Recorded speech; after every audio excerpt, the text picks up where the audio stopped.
안녕하세요. 오늘은 은혜의 비밀 5장 우리가 원하는 대로 하기의 비밀에 대해서 나눔을 갖도록 하겠습니다. 우리가 원하는 대로 하기의 비밀. 그리스도인으로서 개선하고자 했던 삶의 영역들을 확인할 때마다 그 부분들이 개선되기는커녕 더 악화되는 것 같았다. 즉, 성공하려는 노력이 더해질수록 더 빨리 실패로 이어지는 듯했다. 죄의 비밀스러운 힘. 하나님을 영화롭게 하려 성심을 다해 노력하면 할수록 오히려 더 실패한 것 같은 느낌을 받는다. 바로 은혜의 비밀은 그야말로 그럴 때 은혜의 비밀은 그야말로 흥미진진하게 다가올 것이다. 그 비밀은 과연 무엇일까? 바로 우리가 원하는 대로 하기에 비밀이다. 그리스도 안에서 진정한 정체성을 찾게 되면 그에 합당하지 않은 행동을 할 때 그에 따른 내적 갈등을 겪게 된다. 억제하지 않아도 그리스도 안에서 진정한 정체성을 갖게 되면 합당하지 않은 행동을 할 때 내적 갈등을 겪게 되죠. 왜 그러냐면 우리에게 내재된 그 하나님의 생명이 내재된 하나님의 생명이 그걸 싫어하시거든요. 죄를 짓고자 할 때 싫어하시거든요. 그들이 진정 자신이 원하는 대로 행하지 않고 있기 때문이다. 그러니까 우리가 원하는 것을 해도 된다는 거죠. 그 하나님의 생명이 우리의 중심에서 하나님의 생명이 그것을 자연스럽게 해줘요. 오히려 억제하려고 하고 내가 죄를 범하지 않으려고 하고 하는 게 오히려 더 방해를 받는다 그럴까요?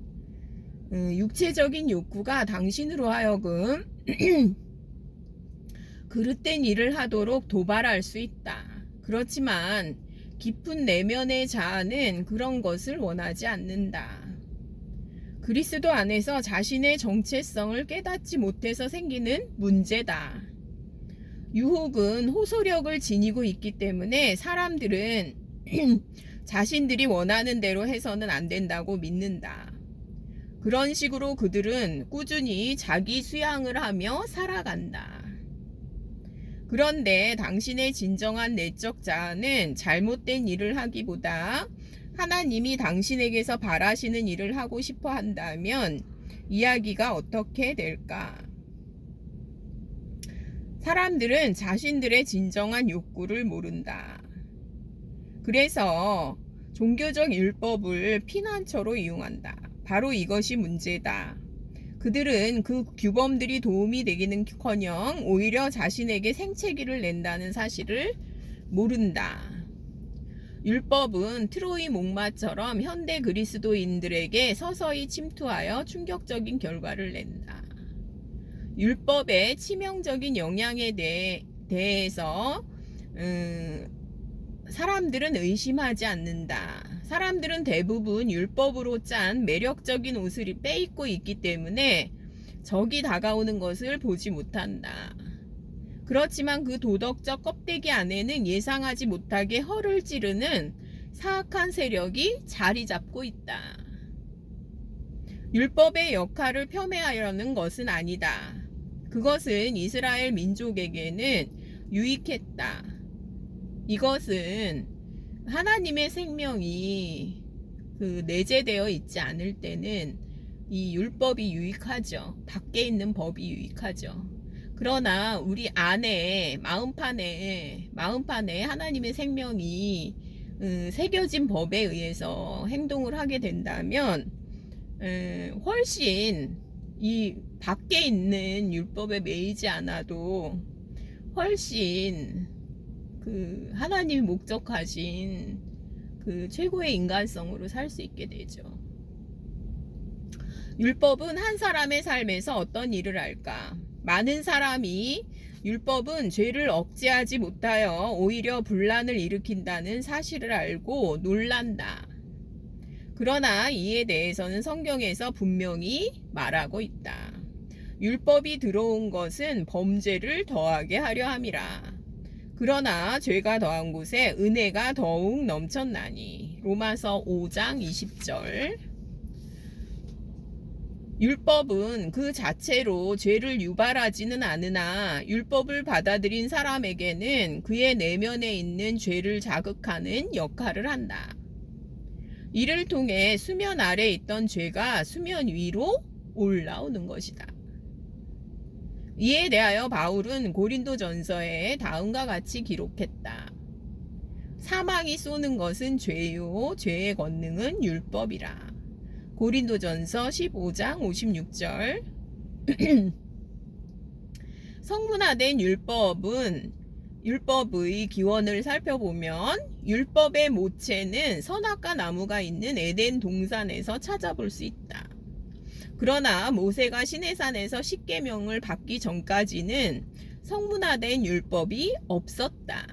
하나님은 사람들에게 왜 성문화된 율법을 주셨을까? 하나님은 사람들이 그것을 지키지 못할 것을 미리 아셨다. 그러면서도 왜 율법을 주셨을까?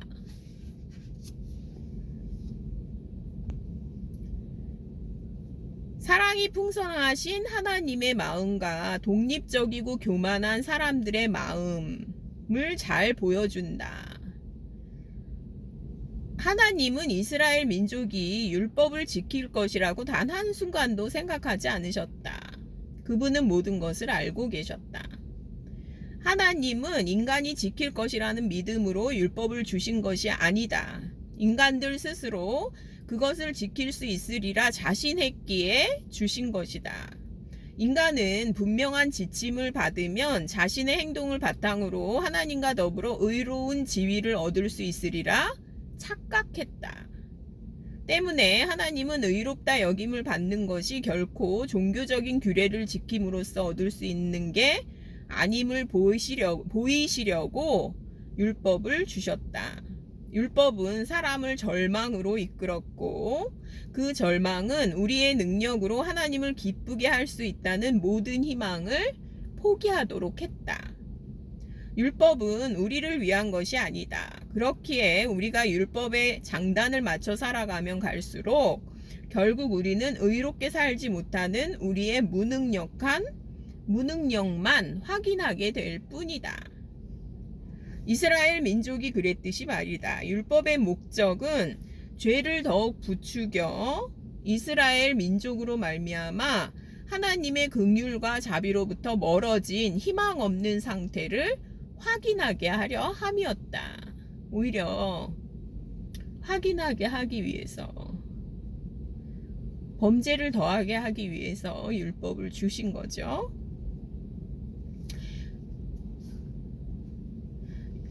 우리는 은혜 안에서 사는 것이 그리스도인의 삶임을 안다고 말한다. 그렇지만 우리가 사용하는 제자 양육은 종종 초신자들의 열정을 빨아먹을 정도로 분명한 율법주의에 기반한다. 하나님이 주시고 예수 그리스도를 통해 받은 정체성을 이해한다면 당신에게는 행동을 감시하거나 지시할 율법이 필요 없다. 우리가 그 마음판에 새겨진 법이 있으면 외부의 법에 영향을 받지 않아도 돼요. 왜 그러냐면 내재된 그 법이 더 높은 법이기 때문에 그래요. 우리 안에 거하시는 그분이야말로 경건한 삶에 대한 갈망을 만들어내시기 때문이다. 성경적인 제자 양육은 종교적인 규범에 주입 없이 예수 그리스도 안에 머무는 것이 무엇을 의미하는지에 관한 이해력을 키우는 것이다. 제자 양육도 그러해야 한다는 거죠. 초신자에게 가르쳐야 할 것은 그 자신이 예수 그리스도 안에 있는 사람임을 깨닫도록 하는 것이다. 그렇게 되면 그는 진정한 자아에서 나온 욕구를 깨달을 수 있다. 당신이 그렇게 할 수 있는 것이 아니라 그렇게 하도록 이미 되어 있습니다. 당신 안에 성령께서 오셨기 때문에 이미 그렇게 살 수 있는 게 되어 있습니다. 자연스럽게 살아가면 됩니다. 법칙이 바뀐 거죠. 그러니까 죄와 사망의 법에서 생명과 성령의 법으로 바뀐 거죠. 그 중심이. 그러니까 그냥 그 법을 따르면 되는 거죠. 우리는 영적인 행동 목록이 아니라 영적인 안식을 소명으로 받았다. 쉬면 돼요. 그 안에서. 쉬면 된다는 거죠. 예수님은 수고하고 무거운 짐진 자들아 다 내게로 오라 내가 너희를 쉬게 하리라. 마태복음 11장 28절이라고 말씀하셨다. 율법주의자들은 이 말씀을 두려워한다.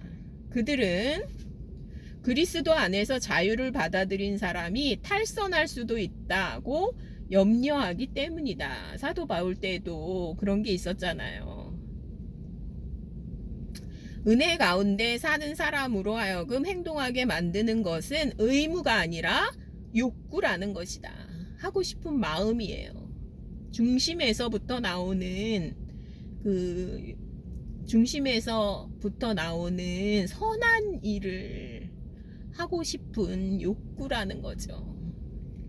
하나님께 감사하리로다. 너희가 본래 죄의 종이더니 너희에게 전하여 준 바 교훈의 본을 마음으로 순종하여 의의 종이 되었도다. 이렇게 나오잖아요. 로마서 6장 17절.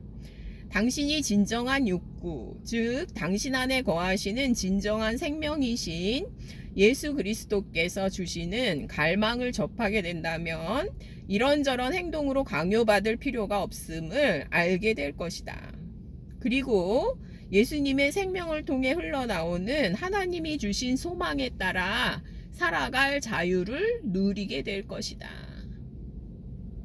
그래서 이게 이제 구약 성경에는요, 성막을 지을 때 그 백성들이요, 자원하는 마음으로 가지고 와요. 자원하는 마음. 그게 신약의 성도에게 주신 내주하시는 성령 똑같잖아요. 내주하시는 성령께서 우리 마음을 일으키셔요. 그래서 그게 은혜예요. 그래가지고 그 마음을 따라서 살면 자연스럽게 하나님의 백성이 되는 거예요. 선한 일을 하게 하신 하나님의 백성이 될 수 있다는 거죠. 은혜는 예수 그리스도의 생명을 드러내는 기회에 초점을 맞춘다. 반면 율법에 의해 주관되는 삶은 의무에 따른다. 우리는 그들이 구원을 경험하기 전에는 이렇게 단언한다. 믿음만 있으면 돼요. 믿음. 그 다음 그들이 예수님을 따르기 시작하면 우리는 이렇게 강조한다. 열심히 섬기세요. 무엇을 하느냐가 중요해요. 활발히 활동하세요. 이 얼마나 모순된 모습인가. 바울이 말했다.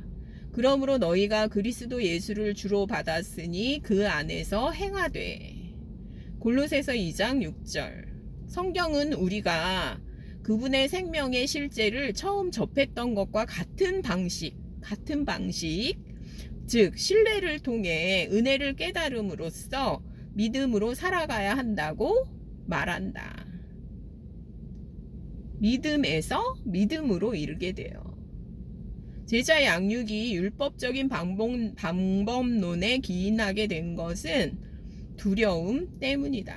율법주의자는 우리 안에 거하시는 성령의 힘을 과소평가한다. 성령의 힘을 과소평가하면 안 돼요. 이미 내재되어 있어요. 우리가 선한 일을 하게 하셨어요. 하나님이 이미 만들어 주셨거든요.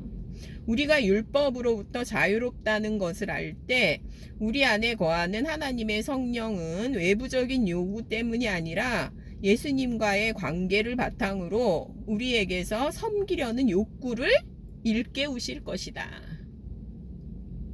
자, 보세요. 에스겔 36장 26절 27절. 이것은 외우시면 더 좋죠.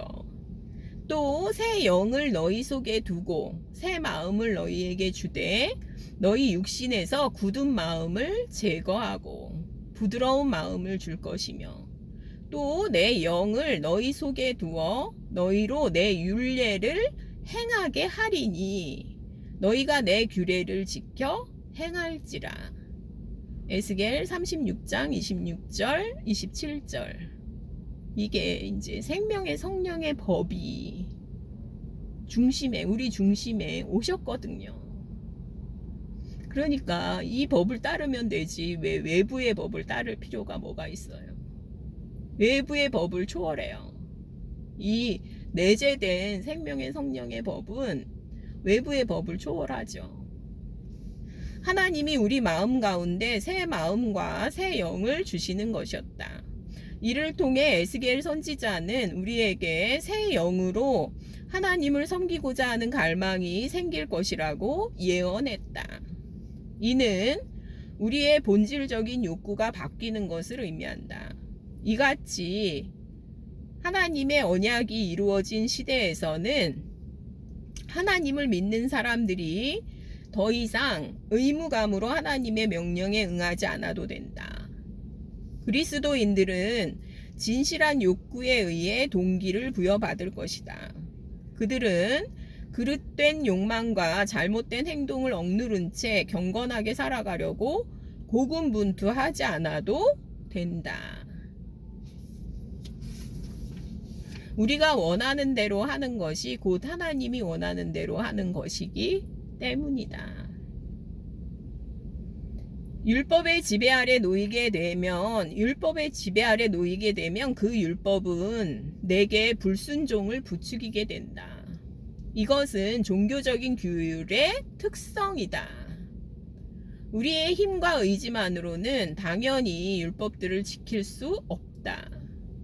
그러나 하나님의 은혜 안에 거하지 않고 계속 자신의 생각을 내세우다 보면 결국은 자신이 할 수 없음을 깨닫고 규율의 내용과는 전혀 다른 실패를 경험하게 된다. 율법을 지키려고 할 때 실패를 경험하게 돼요. 오히려.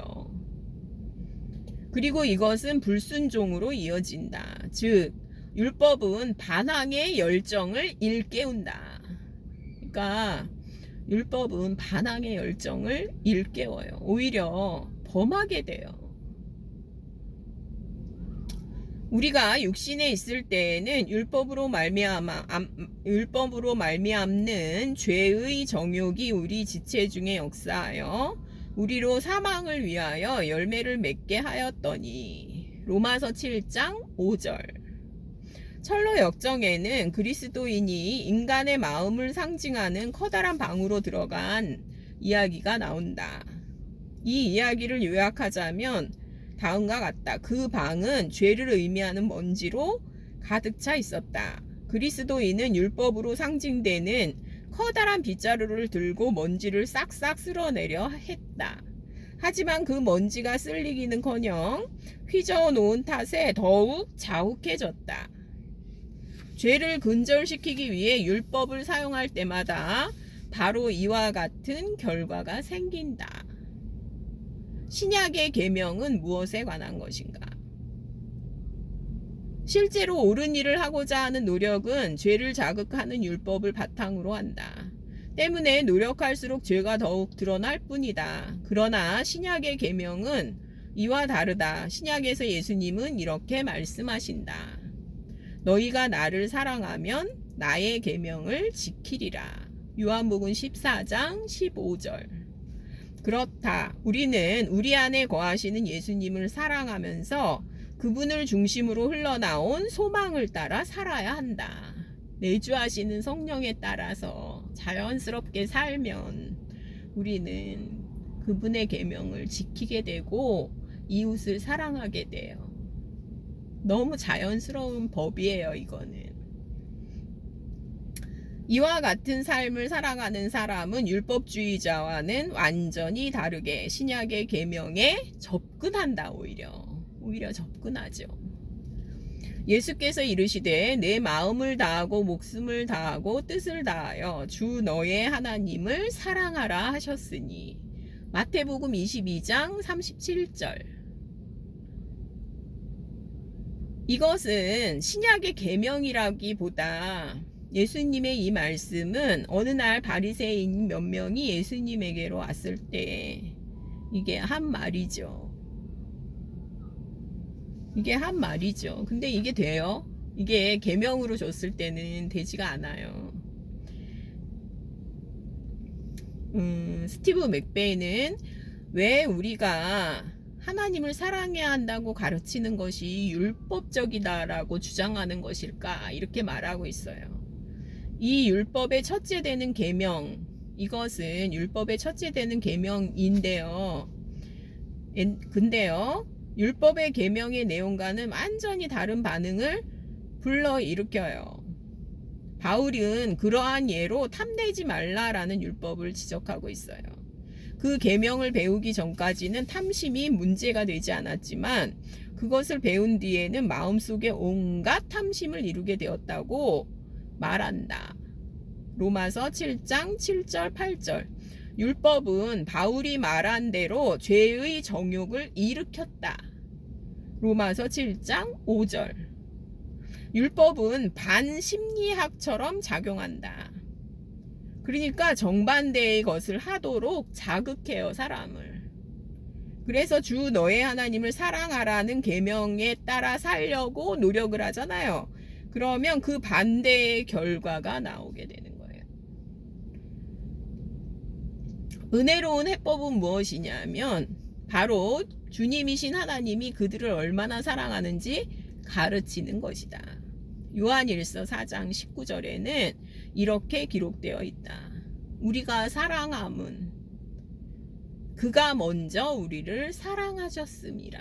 우리는 그냥 뭐만 가르치면 되냐면요, 제자 양육에서 하나님이 우리를 얼마나 사랑하셨는지만 가르치면 돼요.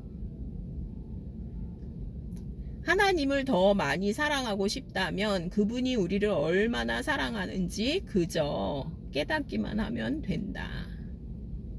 은혜의 길을 걸으면 두려움과 위협이 아니라 간절한 기대로 계명들에 임하게 된다. 그러한 그리스도인이야말로 예수님이 말씀하신 내가 나를 사랑하면 내 계명을 지키게 되리라 는 말씀을 제대로 이해하고 있는 것이다. 사랑이 없다면 순종이 아니라 그저 무기력한 준수에 불과하다. 우리의 순종은 율법이 아니라 사랑을 기반으로 한다. 그분이 얼마나 우리를 사랑하시는지를 알게 되면 돼요. 그냥 끝나요. 하나님을 사랑하는 것은 이것이니 우리가 그의 계명들을 지키는 것이라. 그의 계명들은 무거운 것이 아니로다. 요한일서 5장 3절. 은혜의 길을 걷는 사람들에게 하나님의 계명은 전혀 부담스럽지 않다. 오히려 순종이 기쁨이다. 그렇죠. 은혜의 비밀을 깨달은 사람들의 삶에는 신약의 계명들이 자연스럽게 존재한다. 아주 이게 자연스러운 생명이에요. 그냥 그 계명들은 신성하게 드러난 예수님의 생명을 통해 권능이 부여된 삶이란 어떤 것인지 보여주는 아름다운 청사진이 된다. 그래서 그런 삶을 산 사람들이 있잖아요. 나무를 심은 사람, 그죠? 나무를 심어요. 계속 그 하나님의 마음이 그 사람들을 돌아오게 하는 방법이, 행복하게 하는 방법이 무엇일까? 그래가지고요, 이웃사랑의 방법이었어요, 그게. 그래서 50년을 나무를 심어요. 그래서 숲을 가꿔요. 그러니까 사람들이 돌아와요. 그러니까 10,000명을 구원해요. 10,000명을. 그런 이제 이웃사랑이 그냥 그 마음에서 나오는 거예요. 그게 어떤 법이 아니라 그냥 자기가 너무 하고 싶어서 그렇게 하는 거거든요. 계명들은 짐이 아니라 위대한 축복이 된다. 그것이야말로 진정한 자유다. 그리고 자유로워요. 우리는 계명을 지킬 때 자유를 누려요. 오히려 은혜에 대한 정확한 이해는 우리로 하여금 죄악된 정욕을 만들어내지 않고 오히려 진정한 순종이 가능하도록 사랑으로 행할 수 있게 한다. 이제는 우리가 얽매였던 것에 대하여 죽었으므로 율법에서 벗어났으니 이러므로 우리가 영의 새로운 것으로 섬길 것이요 율법 조문에 묵은 것으로 아니할지니라. 로마서 7장 6절. 이제 우리는 율법에 대하여 죽임을 당하였고 더 이상 종교적인 규범에 의무감을 가질 필요가 없다. 그리스도인에게는 하나님이 주신 자유가 있기 때문이다.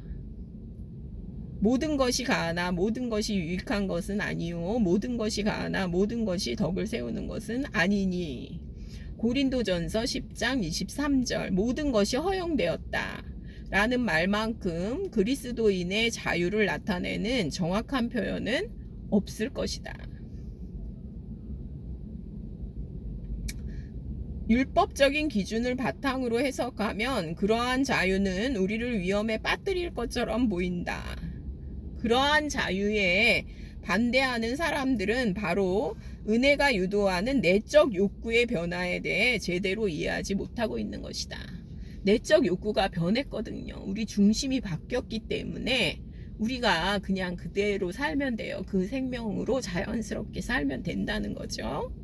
우리의 욕구는 새로운 영으로부터 권능과 동기를 받아 삶의 방향이 바뀌었기 때문이다. 새 영으로부터 변화되어 생긴 이 욕구를 대체할 만한 것은 어디에도 없다. 새 생명. 이거는 진짜 최고의 생명이거든요. 의무감은 율법주의 정신이 사용하는 무기다. 그 무기를 통해 공격당할 때마다 당신의 기쁨은 죽는다. 의무감에서 하면 기쁨이 없어져요. 혹 잘못된 일을 하지 않기 위해 노력하며 살고 있는가? 그렇다면 당신은 우리의 영적 대적이 원하는 대로 살아가고 있는 것이다. 자제력이 해답이라고 생각하는 사람들은 죄악된 행동을 유발하는 율법의 권세를 과소평가하고 있다. 그래서 이제 어떤 사람들은 막 금욕주의나 막 억제로는 사람을요 제어할 수가 없어요. 중독도 해결할 수 없어요. 억제로는 안 돼요. 그래서 이 생명을 바꿔주신 거예요. 이 중심을 바꿔주신 거예요, 하나님이. 그런데 왜 다시 이 내재된 중심이 바뀌었는데 왜 다시 외부의 법의 영향을 받냐고요. 어리석잖아요. 이 중심이 바뀌어버렸는데. 그래서 이제는 우리가 하고 싶은 대로 하고 살아도 선한 백성이 된다는 거죠. 하나님의 선한 백성이 될 수 있다는 거죠. 자, 여기는 은혜의 비밀 5장 우리가 원하는 대로 하기에 비밀에 대해서 나눔을 가졌습니다. 감사합니다.